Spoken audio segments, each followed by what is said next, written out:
Le damos la bienvenida, una nueva propuesta de La Otra TV está nuevamente en marcha. Es una verdadera alegría poder reencontrarnos con todos ustedes y compartir juntos estos 60 minutos haciendo otra televisión, mostrándoles otra manera de llevar adelante la televisión. Hoy con invitados especiales, pero también con nuestro compañero y amigo Eric. ¿Cómo estás, Eric? Muy bienvenido. Hola, ¿cómo estás? Muy bien. Y está junto a nosotros el pastor Horacio Suárez. ¿Cómo le va, pastor? Bienvenido también. Sí, buen día. Gracias. Muy bien. Pastor, usted es profesor en pedagogía, especialista en educación educativa, en investigación educativa y seguramente tiene algunos cuantos títulos más que vale la pena destacar. Bueno, estamos para el servicio de Dios en la comunidad, ¿no? Y agradezco esta oportunidad, poder compartir. Lo que podrías agregar es que mi primer llamado que tuve fue para dedicarme a ser pastor. Y ya en el año 64, finalizando el servicio militar, ingresé al Seminario Internacional Teológico Bautista, del cual es egresado el hermano y amigo Eric.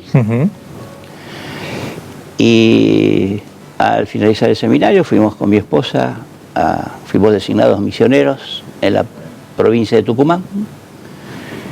Y la convención bautista en ese tiempo, que era la que sostenía a los obreros, a los misioneros, me permitió estudiar en la Universidad Nacional de Tucumán, que es una de las más antiguas y prestigiosas del país.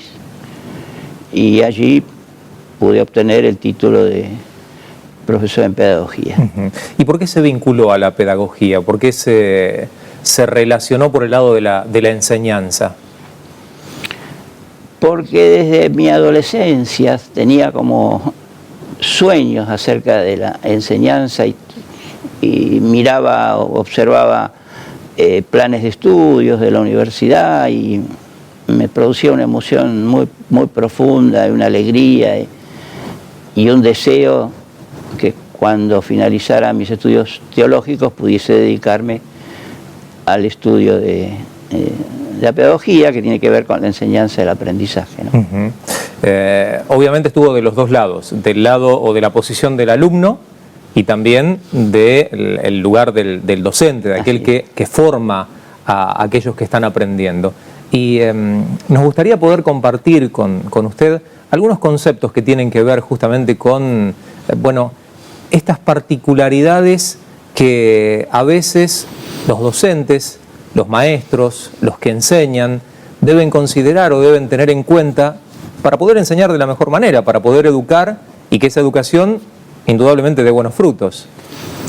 Sí, mientras usted me dice estas lindas palabras, me recuerda un pasaje de la Biblia, no lo tenía previsto, me viene en este momento y creo que cabe poder.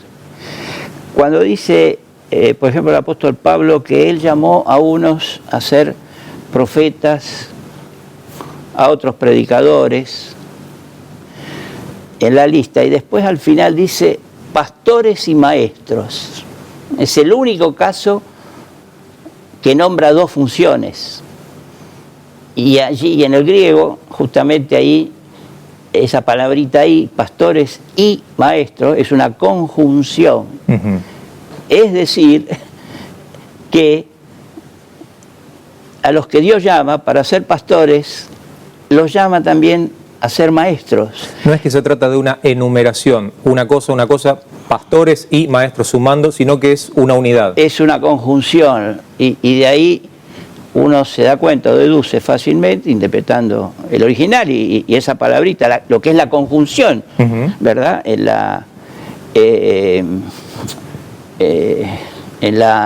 la lógica proposicional, para que sean verdaderos, el valor de verdad verdadero, en este caso ambos términos tienen que ser verdaderos. Entonces, el pastor es pastor, en tanto es maestro. Y el que es maestro, pero no se dedica al pastorado, también tiene que tener un perfil de pastor, ¿me explico? Sí, sí, al sí. que le está enseñando, tener esa vocación de ser el pastor, el que lo cuida. No es una simple enseñanza, sino una enseñanza acompañada, con un sentido pastoral, ¿no? Totalmente. Te veía, Eric, que ibas asintiendo a medida que el pastor iba compartiendo este versículo y este concepto. Sí, totalmente, porque es así, cuando uno va al griego koiné, el griego bíblico, uno ve que es una conjunción, tiene un valor de lógica proposicional y un valor de verdad. Es decir, pastor y maestro son dos funciones interconectadas e interrelacionadas que definen las propiedades del otro. Un pastor es tanto pastor y un maestro es tanto pastor y maestro. Es decir, un pastor tiene que tener la función de enseñanza de la congregación, porque al tener la función directiva y la función de aconsejamiento, que también es parte del ministerio pastoral, tiene la función de enseñanza. Porque el pastor, en esto que vos decías, ¿no? Le decías al pastor que tenemos aquí, le decías, usted ha sabido ser alumno y luego ser maestro y profesor. Bueno, de alguna manera el pastor sabe que es pastor porque está ejerciendo ese don de parte de Dios y ese ministerio, pero tampoco deja de ser alumno y discípulo de Jesucristo. Claro. Entonces ese es el secreto del pastor, sigue siendo discípulo de Jesucristo, pero es el primus inter pares, es aquel que está entre el rebaño de Jesucristo, que es el único pastor, guiando y aconsejando a su grace, a la congregación, ¿no es cierto? Totalmente. ¿Me deja que le diga Horacio? Pero por favor. Así no metemos el todos pastor dicen, y se nos mezcla. No, todos me dicen Horacio y es el nombre que me pusieron mis padres y me agrada. Muy bien. Horacio, entonces. Le preguntaba antes acerca de algunas aptitudes que deben ser consideradas para poder formar a aquel que justamente va a enseñar, va a brindarle la formación al que está aprendiendo, al estudiante. Así es. Bueno, precisamente, yo me ocupé como profesor, digamos, en la formación en la enseñanza, ¿no? Aquellos que estudian para ser profesores, maestros. Y precisamente yo tengo una muy buena relación con la Universidad Católica Argentina y realizo estudios con ellos, seminarios. Y precisamente este año vino una doctora, cuyo nombre es Desiree Pointer Mas, que vino de la Universidad de Alverno, en los Estados Unidos, que tiene una escuela de educación, y ella vino para enseñar acerca de aptitudes para el crecimiento y el desarrollo del estudiante. Aptitudes con P. Aptitudes con P. Que podríamos decir idoneidad, ¿no? Obviamente hago la salvedad porque quizás a través de la televisión se entiende como actitudes para marcar específicamente aquello a lo que se está refiriendo. Cuando uno usted, va aprendiendo, creciendo y desarrollándose en aptitudes con P, también va modificando sus actitudes, ¿no? Con C. Con C, frente a la vida y frente a la vida y a los acontecimientos de su diario acontecer, ¿no? ¿Y cuáles serían esas aptitudes con P? Bueno, esta doctora nos contó la experiencia en Alverno, Estados Unidos, acerca de 8 aptitudes interesantes. A ver. Y cuando yo aprendo algo nuevo, me gusta llevarlo a la práctica, para que tenga sentido. Claro. Y también para que tenga sentido que en este caso una profesora se vino con su familia, un viaje a Estados Unidos con todos los riesgos y ese amor y esa vocación de enseñar, bueno, que pueda canalizarse, ¿no? De alguna manera. Y en el segundo cuatrimestre llevé a la práctica, le propuse a mis estudiantes, que tiene que ver el desarrollo y crecimiento de aptitudes en la formación, en la enseñanza docente, es un proceso de autoevaluación. Cada estudiante tiene que autoevaluarse acerca del crecimiento, el desarrollo y crecimiento de sus aptitudes para mejorar la calidad de su vocación, de su profesión, ¿no? De manera integrada. Claro. Entonces, semana a semana, le propuse durante 6 semanas, la última parte del año, que ellos vayan escribiendo. Aquí yo traje un ejemplo. Y una de las aptitudes es comunicación. Y por ejemplo, un estudiante me puso, esa semana tuve un inconveniente personal y la comunicación con mis compañeras y el profesor fueron fundamentales. No solo para saber las novedades de la clase, sino por la preocupación constante por mi bienestar y el de mi familia.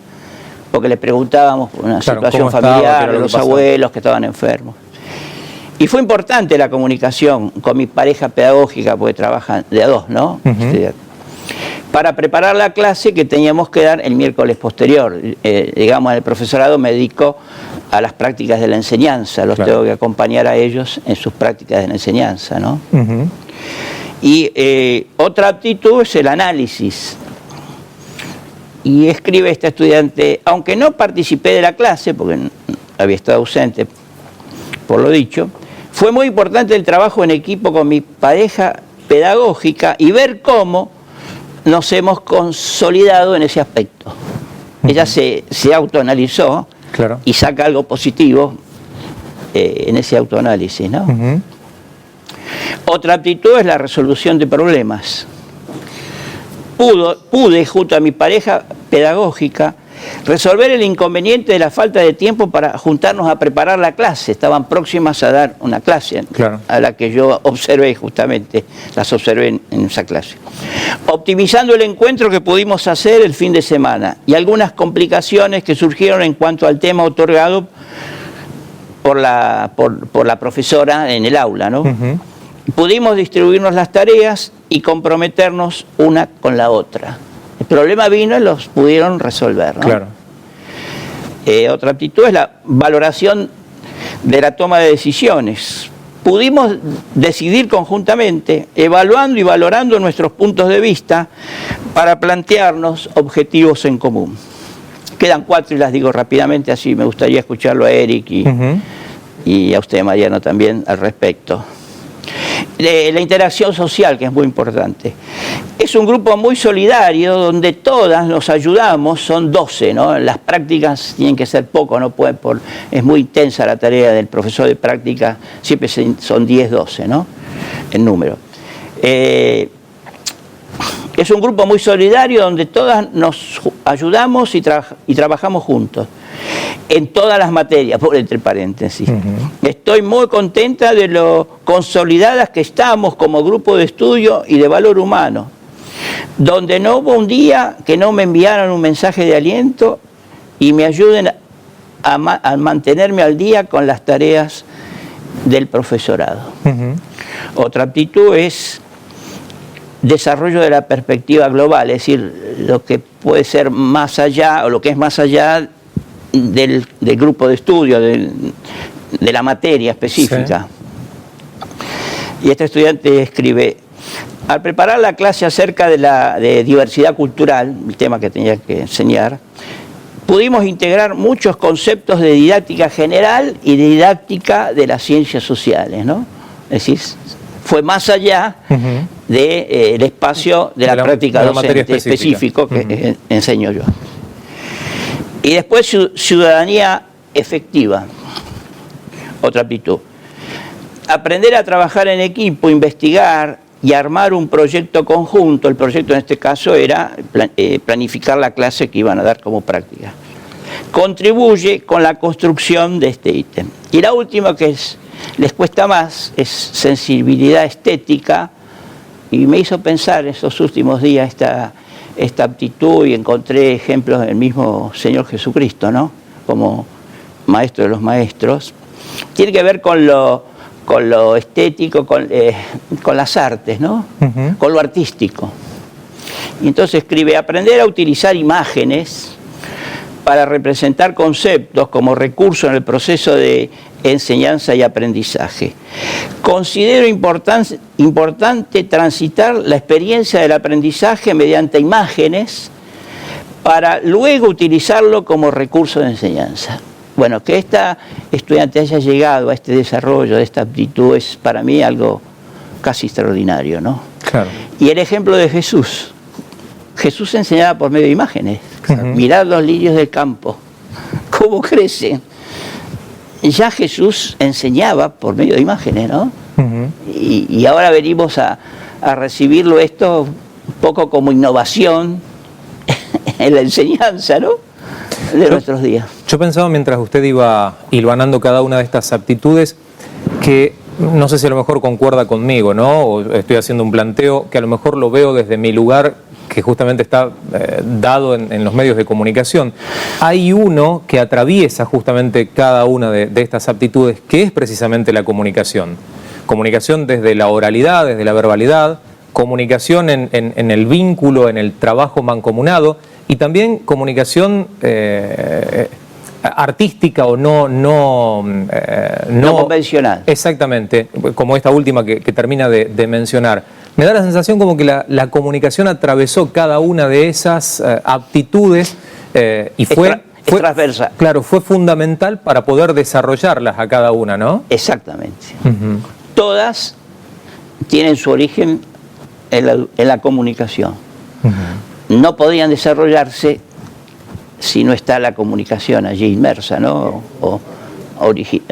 Que dé origen a cada una de estas aptitudes. Totalmente. Ahora, el desarrollo de estas aptitudes en el estudiante le permite ir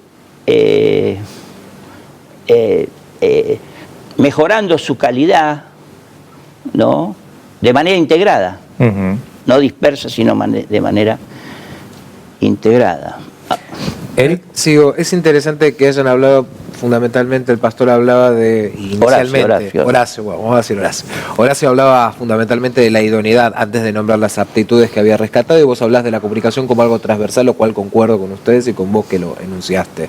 Ahora, si vuelvo, como decía Horacio, al ejemplo de Jesús, Jesús era un excelente comunicador. De hecho, él tenía la capacidad de ver en qué circunstancias hablar de una manera o de otra, porque no hablaba de lo mismo en una sinagoga, claro, que con la gente del pueblo, que con los escribas, ni siquiera con los saduceos, que eran diferentes de los fariseos. Es decir, hablaba de diferentes maneras, el mismo mensaje, que es el mensaje del Evangelio, pero de maneras diferentes, haciendo uso de las herramientas comunicativas. Incluso en los espacios en los que hablaba, eran lugares apropiados acústicamente para que la palabra pueda extenderse y para que él pudiera ser oído.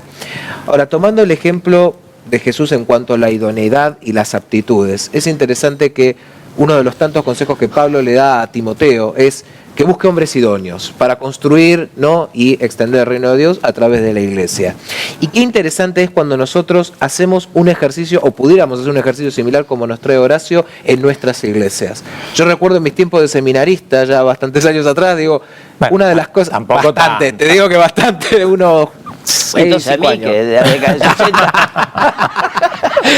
Bueno, ahí ya tengo una historia, pero digo, una de las cosas interesantes que teníamos en una de las primeras materias era eclesiología, sí, administración eclesiástica, y una de las primeras cosas que nos hacía hacer el profesor era un método que se llamaba FODA, que es ver las debilidades y las fortalezas de una congregación. Me parece que esto podría interrelacionarse, ver qué aptitudes. Sí, conozco el FODA, sí, ¿no? Sí, lo he trabajado con mis estudiantes y es excelente. Es excelente, digo, ¿cuántas veces nosotros, como estudiantes de Jesucristo, ¿no?, como discípulos de Jesús, tendríamos que hacer esto? Y en la iglesia más. Esto apunta, me parece, a la participación activa de las personas involucradas. Exacto. Sea en un profesorado, sea en la universidad, sea en la vida de la iglesia, sea en la vida del seminario o del instituto teológico.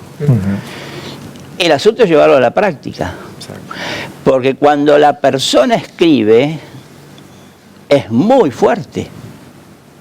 Escribe acerca de su aptitud, cómo la fue desarrollando.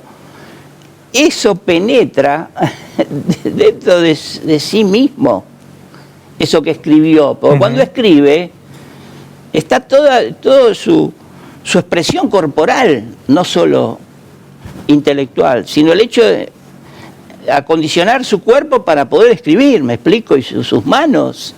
Ahora, vinculado a eso, le quería preguntar, Horacio, a propósito de, dentro de lo que es la formación, la preparación de aquel que se está capacitando, formándose para enseñar, ¿qué punto, qué referencia tiene la tecnología dentro de la situación actual de la formación de un docente? Bueno, justamente yo acá tengo anotadito el tema de la innovación, ¿no? Y en la innovación está involucrado el uso de las nuevas tecnologías. Cuando hablamos de nuevas tecnologías, nos estamos refiriendo a Internet, al celular, WhatsApp.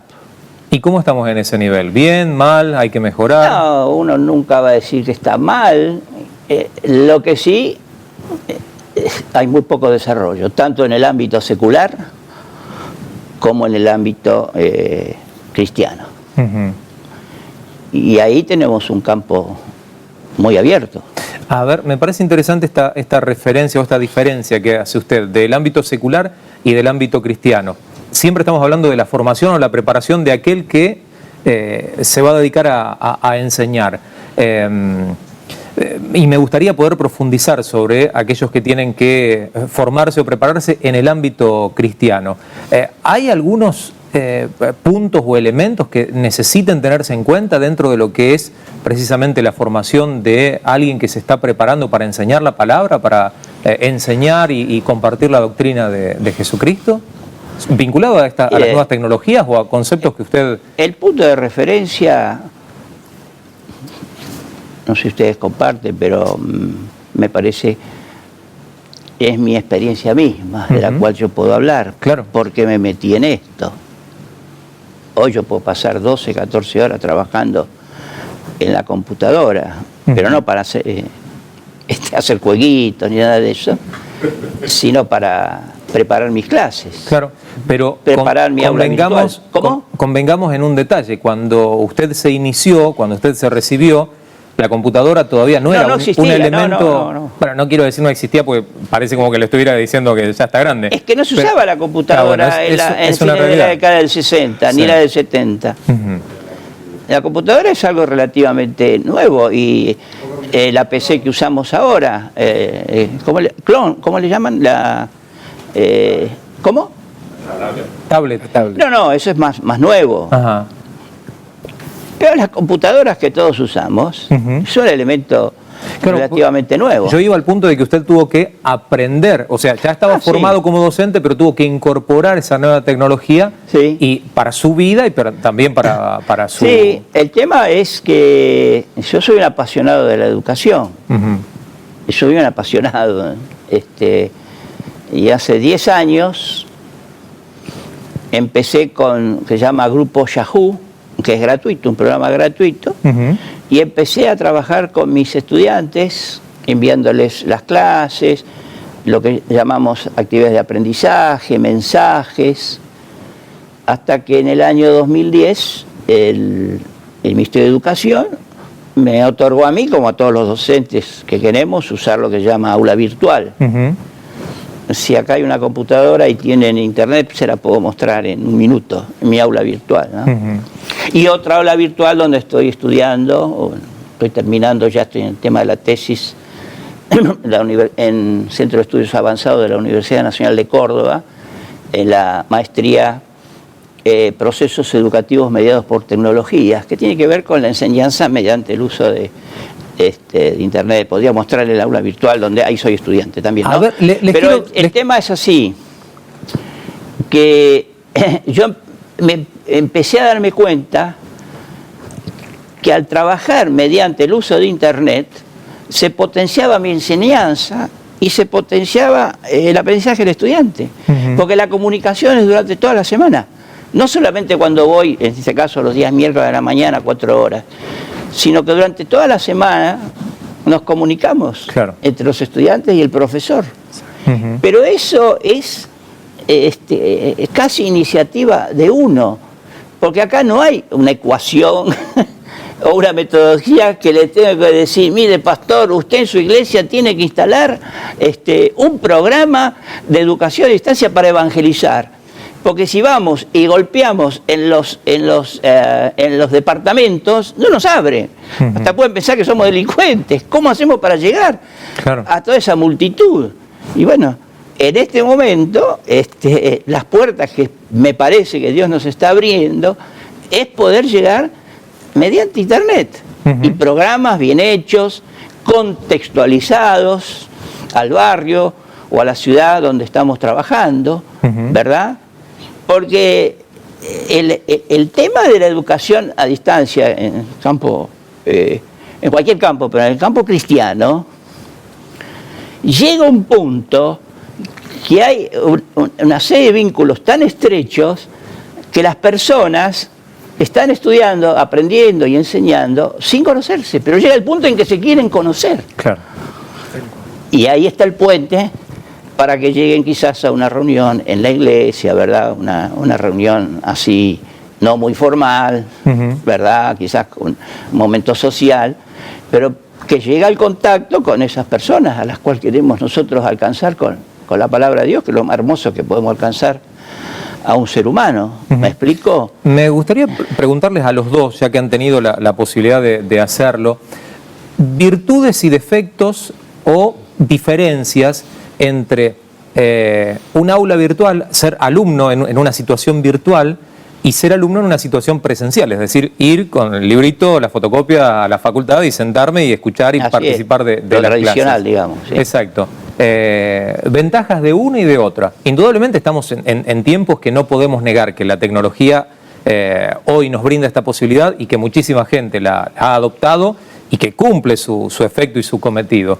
Pero me gustaría conocer la experiencia de cada uno de ustedes al respecto. Bueno, mira, indudablemente en tiempos contemporáneos todas las clases se dan un 50 y un 50. Es decir, hay un 50% de trabajo presencial y siempre otro 50 o quizás un poco menos de porcentaje, un 40% de actividades virtuales, ya sea por mail, por un aula virtual, por un chat con el docente, etcétera, en donde facilita e incrementa, como decía Horacio, las posibilidades del aprendizaje.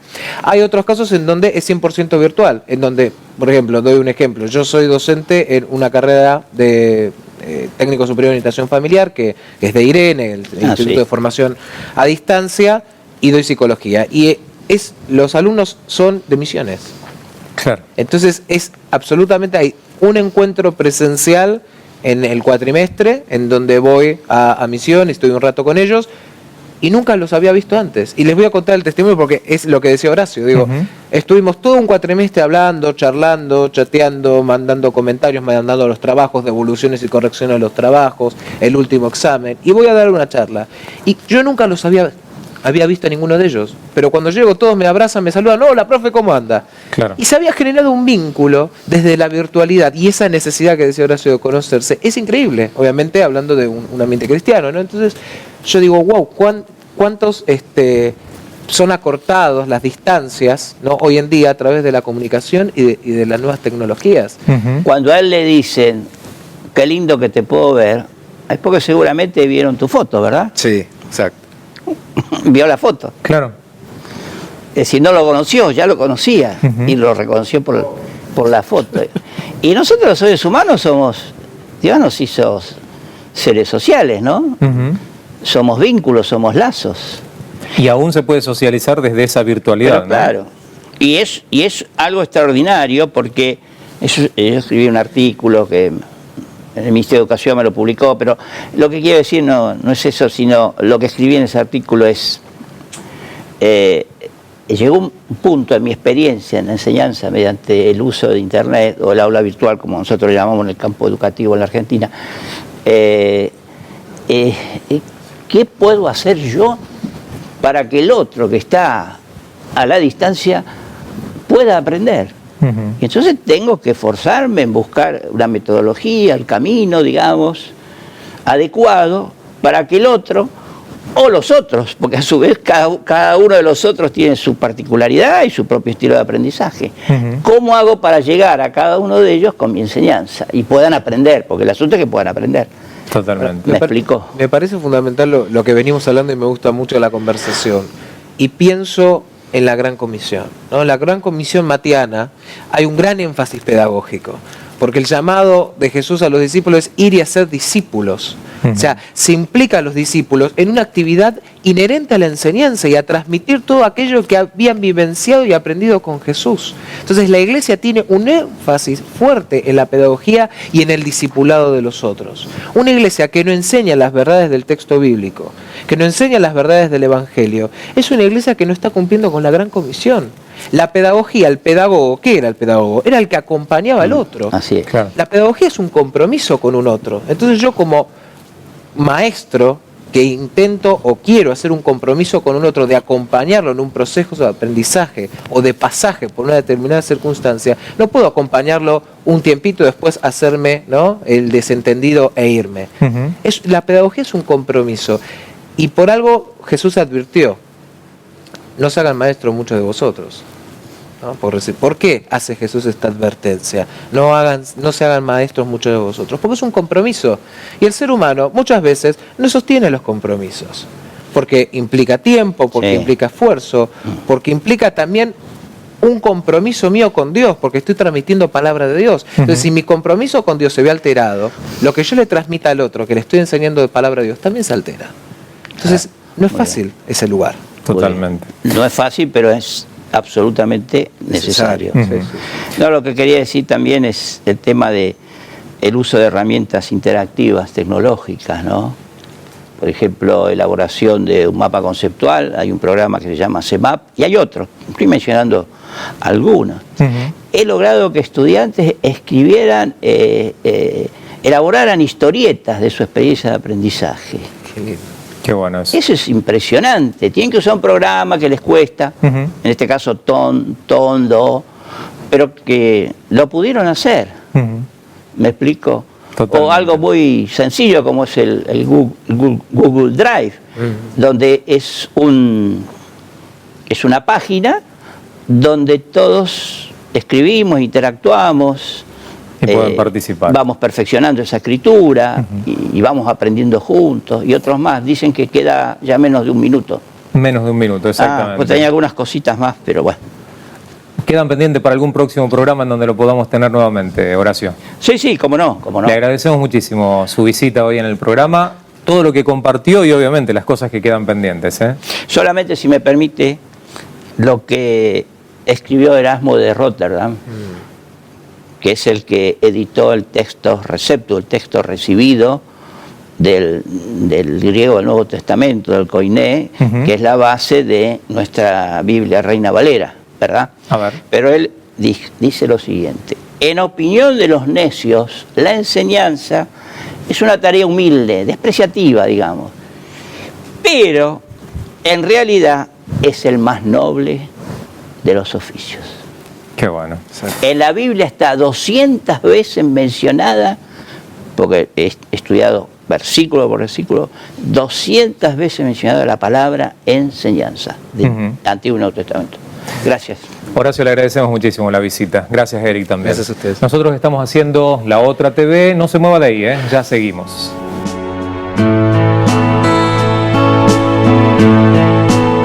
Seguimos recorriendo juntos La Otra TV. Los invitamos, como habitualmente lo hacemos, a ponerse en contacto con el programa a través de nuestro Facebook para dejarnos sus opiniones, sus puntos de vista, sus comentarios. Como siempre, agradecemos los me gusta que recibimos en la página, en nuestra fanpage, también en cada una de las fotografías que compartimos, que publicamos junto a nuestros diferentes invitados. Los invitamos para que entren a nuestro Face y allí, sean parte bien cercana, bien íntima de La Otra TV. Que en este nuevo bloque, que en este nuevo segmento renueva a los invitados de nuestro living. Está junto a nosotros el doctor David Corbalán. ¿Cómo le va, doctor? Bienvenido. Buenos días, es un placer estar nuevamente con ustedes. Muy bien, y está Pablito Larrañaga. ¿Cómo andas, Pablo? Muy bien, muchas gracias por invitarme. No, por favor. Nos encanta poder recibirlos. Son amigos de la casa, habitualmente están acompañándonos en nuestros diferentes programas. Y hoy nos gustaría poder charlar con el doctor, que es abogado, es especialista en Derecho de Familia, usted, doctor, ¿no es cierto? Pero me gustaría poder hablar acerca de esas situaciones en donde los malos deseos terminan jugándonos una mala pasada, en donde terminamos echándole la culpa a que el diablo metió la cola por quizá decisiones que tomamos deliberadamente o apresuradamente, o en la que no consultamos o en la que no recibimos ayuda. ¿Esto es común en el derecho, ver gente que justamente se deja influir por todo este tipo de situaciones y después termina llorando por las consecuencias? Sí, se ve mucho esto, y en la ciencia jurídica del derecho está lo que también se llama la prevención. Cómo evitar que se llegue a un conflicto, y aún habiéndose iniciado un juicio, la manera de poder conciliarlo y llegar a un acuerdo más favorable para las partes. En este sentido, los malos deseos influyen muchísimo y son consecuencias muchas veces de llegar a un juicio. Nosotros tenemos muchos casos en ese sentido, porque ¿qué es el deseo, ¿no? Es una situación intensa, un sentimiento intenso de llegar a un objetivo. ¿Y por qué es mal deseo? Porque va mal encaminado. Por ejemplo, el que gustarle la mujer al prójimo. Entonces, ese deseo desordenado se transforma después en un adulterio, y como dice la Biblia, hay pecados que a veces salen inmediatamente y otros con el tiempo. En este caso sale con el tiempo porque justo la mujer de este cliente lo ve entrando a un hotel con esta mujer donde él había realizado este deseo desordenado y lo había concluido en este hotel. Entonces nosotros Perdón, y esto trae una doble consecuencia. Claro. Primero el perjuicio legal y todo lo que lo hace a usted parte de esta situación. Y después los zapatazos que se debe haber comido ese hombre de parte de esa mujer que lo vio entrando en esa situación con otra a un hotel alojamiento. Claro, sí, es lo que realmente nos relata, porque todos estos son conflictos de familia y le llega la demanda por divorcio. Entonces, nosotros en esto de los malos deseos y de que la ciencia jurídica tiene que servir para llegar a una conciliación, le sugerimos que él pida perdón porque lo veíamos muy angustiado, y él era muy devoto de la Virgen de Luján. Entonces inicia una caminata de 20 kilómetros proyectando la culpa para sentirse mejor y buscando el milagro para que esto se solucione. Nosotros le proponemos cristianamente que el objetivo era justamente caminar 3 cuadras, tocar el timbre y pedir perdón. ¿A la mujer? Claro, a la mujer, en vez de hacer ese camino, y me dice, yo no lo puedo hacer porque me da mucha vergüenza, tengo mucha culpa y mis hijos son grandes. Y lo mismo, él hace este recorrido y me cuenta como él llovía, en medio de la lluvia caminaba y sentía que el sacrificio era mejor para él. Es decir, cuando más llovía, mejor era para él, ¿no es cierto? Entonces, evidentemente no llegó a una solución. Claro. Después, me acuerdo cuando él va a la iglesia, escucha hablar del diablo que existe, entonces él busca, no quiere ir a pedir perdón, sino que ahora busca proyectar la culpa hacia el enemigo, que era Satanás, diciendo que era el causante de este mal deseo. Siempre echando la culpa a otro. Exacto, o buscando desligar la responsabilidad. Claro, ¿no? Buscando desligar la responsabilidad. Entonces, finalmente la situación se iba complicando, no solamente en lo legal, sino de que los propios hijos se negaban a que él realice el régimen de visita, y esto en la justicia es muy triste, de pedir el régimen de visita y que los hijos se presenten al juzgado y decir, nosotros no queremos ver a nuestro padre. Esto fue algo tremendo, con lo cual él pide perdón, y fíjense que esto ya pasó mucho tiempo. Se había iniciado el divorcio, pero como en las cuestiones de familia no causan estado, es decir, que una sentencia de divorcio no impide que se vuelvan a casar, el perdón acá consolidó todo y él termina otra vez casándose, pero hubo un recorrido que él tuvo que transitar, en que yo llamo un populismo religioso, tratando de solucionar su problema, que era justamente los malos deseos, claro, que a veces también son envidias, son lo que Pablo lo describe en Romanos capítulo 7, diciendo de que lo que no quiero hacer, eso hago. Y en realidad nosotros nos hemos convertido, pero la carne no, la carne nunca se convierte, con lo cual en una mayor dimensión o menor dimensión, en todos nosotros están estos malos deseos. Lo que el tema es saber de qué manera lo vamos a controlar, y para que no traiga en nosotros consecuencias, claro, de enfermedades familiares y otras, que hasta la propia justicia muchas veces busca ONG. Nosotros estamos trabajando en un proyecto justamente de una ONG, porque hay, por ejemplo, situaciones de misoginia, donde hay un periodo de rehabilitación para aquellas personas que maltratan a la mujer, y son justamente las iglesias donde tienen que tratar a esta persona haciéndole valorar a la mujer para que este mal deseo que es de maltratar y golpear a una mujer sea curado, y de esa manera los jueces no tienen tanto trabajo. Claro. Porque ellos justamente se dan cuenta que los malos deseos, las malas inclinaciones del ser humano lleva a tener tantos expedientes y colapsar la justicia. Ellos son conscientes de esto, por eso en alguna oportunidad también se me ha pedido, cuando se hace la probation, cuando alguien cometió un delito, sabemos que la probation es el perdón judicial, pero hay que hacer un seguimiento. Hay que cumplir con algo. Y es que tiene que estar en un lugar determinado, que puede ser una ONG o una iglesia, y que le tiene que informar al juez si realmente hubo un cambio en esta persona para poder restablecerse en la sociedad. Y justamente tiene que ver con esos malos deseos, que únicamente el Evangelio puede, el aceptar a Cristo puede lograr esa situación. Yo justamente a un juez personalmente le predicaba y le decía que si la persona cambia, acepta a Cristo, realmente va a poder controlar ese malo deseo. Si esa persona ora y lee la Biblia permanentemente, se alimenta de esa manera, va a poder transformar su vida y sacar ese malo deseo que insisto, si Pablo lo reconoció, está en toda la sociedad. Indudablemente. Aún en la iglesia lo tenemos. Pensaba cuánto tiempo, cuánto dinero, cuántas horas de justicia se podrían llegar a ahorrar, ¿no? Si, como en el caso que nos termina de describir, este hombre hubiera tomado la decisión correcta de ir y caminar primero esas 3 cuadras y pedir el perdón en el lugar en donde lo hubiera pedido, en vez de hacer el camino largo y justamente terminar en definitiva en el mismo lugar en donde podría haber estado de manera mucho más sencilla. Le voy a pedir ahora, dentro de un ratito, si tiene algún otro ejemplo, así como el que me contó de este hombre, para poder describir también alguna otra situación vinculada a los malos deseos.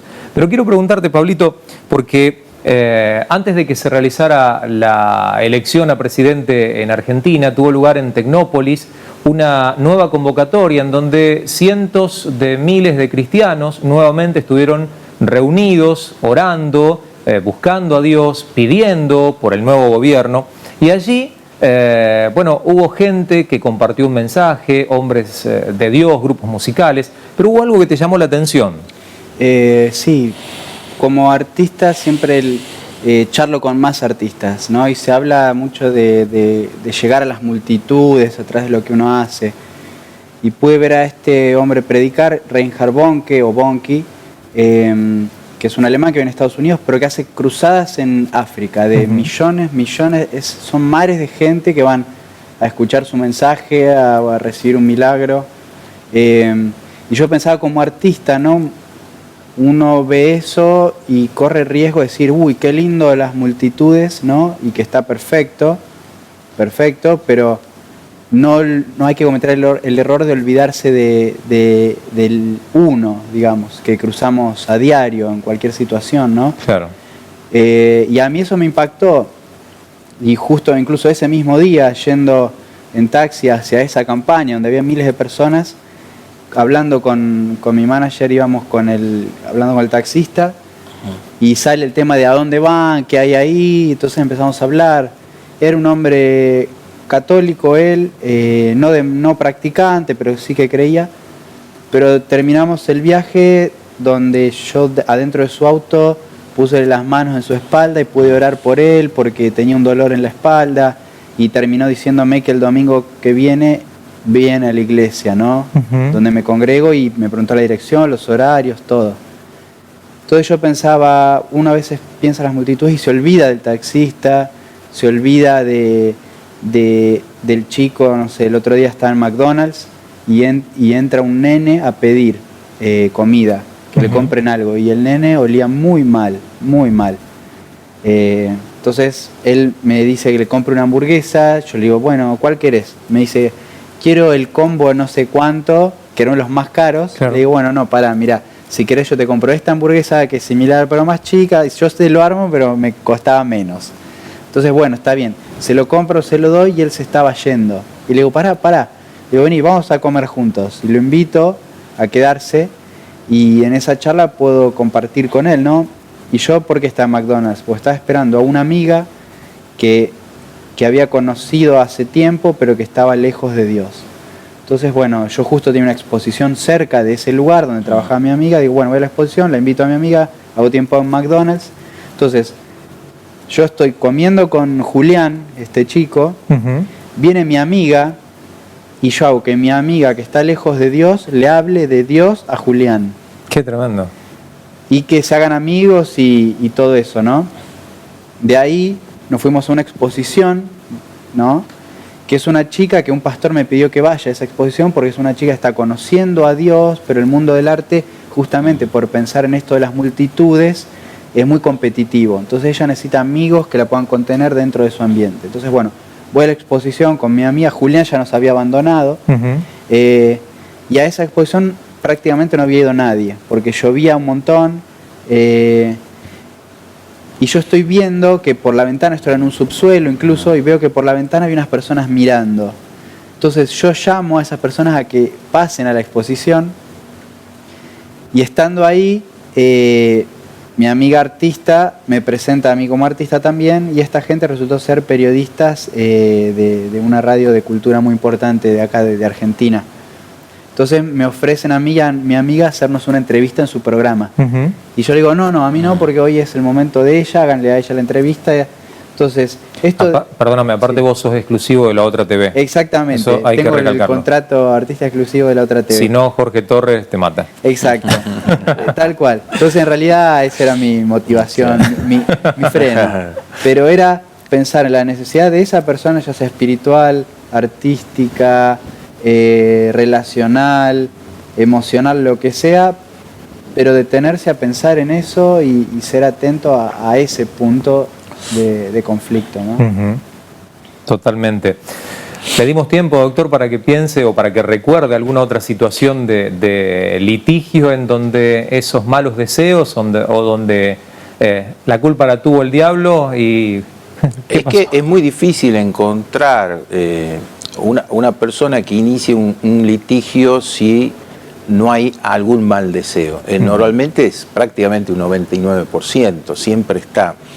El caso reciente que hemos tenido de dos hermanos, uno de ellos viene a mi estudio y tenía 27 causas.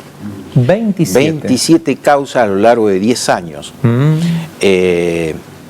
Cuando él se expresaba hacia su hermano que lo quería destruir, uno veía palabras impregnadas en odio. El mal deseo de él era el odio y destruirlo al hermano por completo. La raíz de todo esto era que el padre había preferido más a su hermano que a él.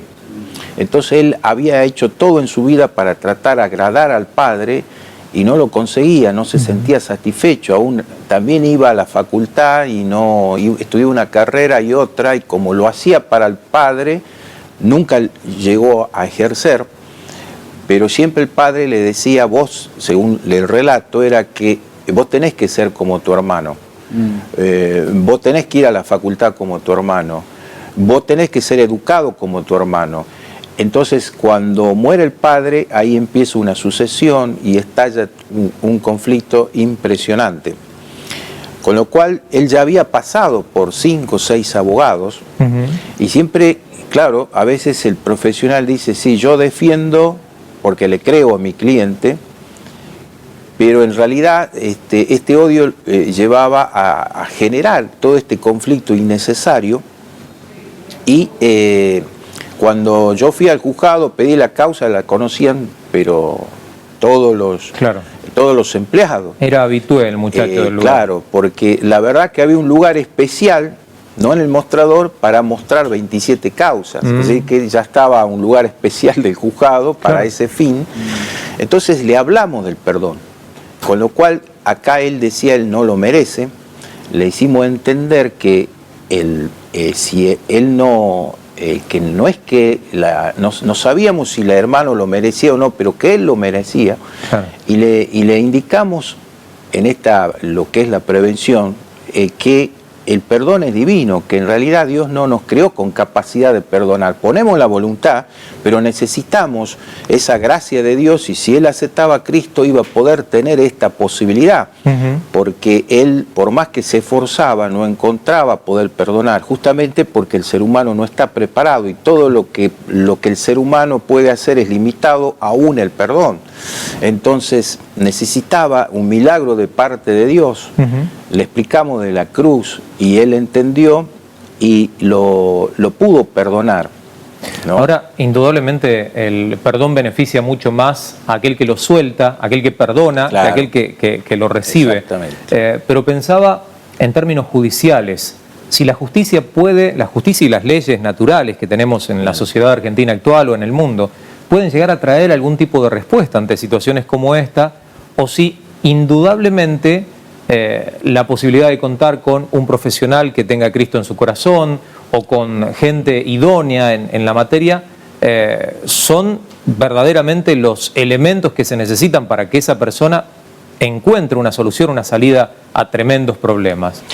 Bueno, en el caso personal nuestro ya nos conocen como un pastor en la justicia, entonces los jueces siempre nos recomiendan audiencias conciliatorias para arribar un acuerdo, pero ellos tienen que aplicar la ley, no pueden entrar en algo subjetivo, como ellos llaman religioso, pero sí reconocen el aporte del Evangelio como una pata importante del juzgado y otra pata de la justicia, porque a veces el juzgado tiene psicólogos, hay gente experta, especializada, que induce a que puedan arribar a un acuerdo, pero el odio, los malos deseos, no hay forma de poderlo sacar si no es a través del Evangelio.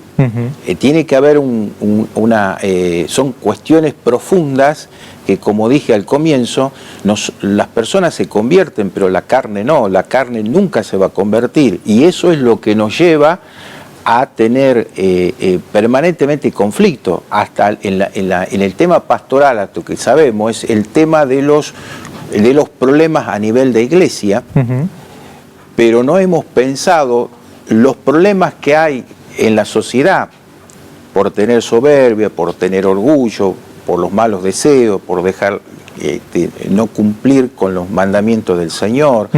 Trae una conflictividad tremenda en la sociedad. Entonces los jueces son conscientes de esto y ellos sienten la necesidad justamente de la parte pastoral.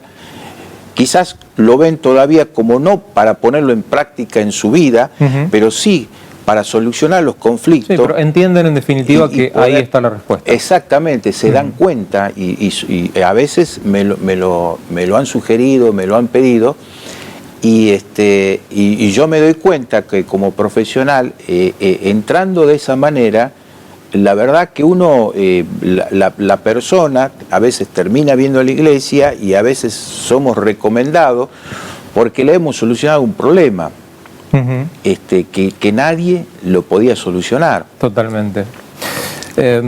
Pablo, mientras contabas la historia de Julián y esta amiga tuya, se venía a mi mente una canción de Michael Rodríguez, que a su vez está basada en una conocida historia de un chico que estaba en la playa, un niño que estaba en la playa, arrojando estrellas de mar de vuelta al mar, y un hombre que estaba en ese lugar le dice: por más de que tires las estrellas no las vas a poder devolver todas, son un montón. No importa, contesta el nene, pero para esta estrella estoy haciendo la diferencia, y la devolvía al mar. Y pensaba justamente en esa condición de ir a uno y poder hacer la diferencia en ese puntual y específicamente, que puede ser parte de una multitud, como vos recién describías, pero que necesita el impacto personal de la obra de Cristo sobre su vida. Sí, incluso cuando salimos de la campaña del que fuimos en taxi y tuvimos este encuentro con el taxista, a la vuelta dijimos, bueno, vamos ya que él mencionó el tema de la carne, vamos a comer, dijimos. Él apuntaba a otra carne, sí, pero ya que está... Ya que estaba... Y al lado de nuestra mesa había una chica sola, ¿no? Que tenía muchos tatuajes, una ropa muy llamativa, y estaba sola tomando cerveza. Y yo había pensado, ¿qué hago? Le digo un papel con un mail mío porque yo sentía que había que acercarse a ella. Pero no, en ese momento no accioné. Y mi mamá, mi manager, viene del baño y le dice, vení vos que estás sola, sentate con nosotros. Y esta chica dice, bueno, gracias. Y se sienta, y resultó ser que era diseñadora gráfica. Mira. Entonces, que para mí es un tema artístico con el cual puedo charlar un montón. Incluso mi mejor amigo es diseñador gráfico también. Y terminamos también dándole testimonio y predicándole a ella, siendo luego amigos en Facebook, y todo por detenerse por el uno que está ahí. Y la importancia de poder ahí, en lo finito, en lo chiquito, sí. Y entender, yo me quiero quedar con la imagen de esa multitud a la que vos hablabas, ¿no? Sí. Tomando como referencia los grandes mensajes. Vos citabas a un hombre de Dios, pero se ve habitualmente sí, estadios llenos con miles, cientos de miles de personas, pero que si uno individualiza es fulano que tiene sueños, que tiene proyectos, que tiene problemas, que tiene dificultades, y sobre el que hay que estar, sobre el que hay que trabajar. El compromiso para cada uno de nosotros, pero también para usted que está del otro lado de la pantalla, es el de darse cuenta que ha sido comisionado, mi amigo, mi hermano, como cada uno de nosotros lo hemos sido, para hablar del amor de Dios, para compartir del amor de Dios. No importa el ámbito en el que se encuentre, no importa del lugar donde usted provenga, seguramente va a haber gente que Dios va a cruzar en su camino para que usted pueda ser de bendición sobre su vida. Doctor, yo le quiero agradecer mucho la visita, la compañía en el programa de hoy, seguramente lo volveremos a invitar, lo mismo que a vos, Pablo. Muchas gracias, cuando quieran. Nosotros estamos llegando al final de otra edición de La Otra TV, una propuesta especial que hoy tuvimos la posibilidad de compartir y de recorrer juntos. Les agradecemos por la amable sintonía. Si Dios quiere, estamos en breve de regreso. Muchísimas gracias, Dios nos bendiga.